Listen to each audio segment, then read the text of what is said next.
Video is all about making fabric ties. We're going to be making something that looks like this. We're going to start with a 1.5 inch strip, fold it inside, and end up with a 3/8 inch fabric tie that's sewn along the edge. Okay, let's get started.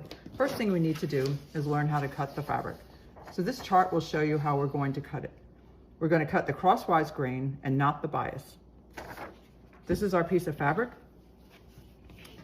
and the fabric comes folded with the selvage, and the selvage is the finished edge.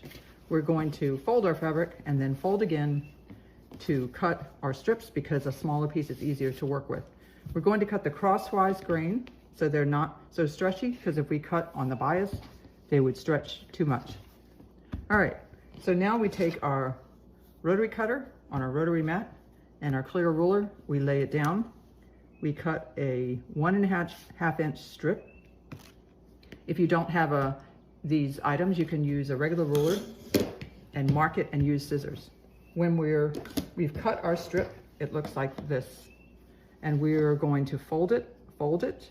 We end up with about 3/4 inch. You can use an iron, or you can press it with your fingers. You can take it to the sewing machine and continue right now to sew.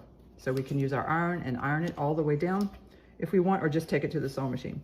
You can use tools to make things a little faster. This is a bias tape maker, and even though we're not cutting on the bias, we can still use this tool because it works.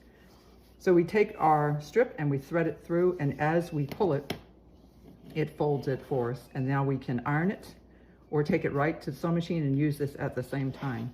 So we're going to want to finish our ends, and the way I finish them is I cut at an angle and I cut at another angle, and then I fold it in, and then I continue by folding like regular, and then fold again. And so now we have finished ends, and you're going to want to do this on the other end. So when you're done, your strip will be about 45 inches long, and you can cut them in half or use them any way you like, but this is a simple way to make fabric ties. Happy sewing!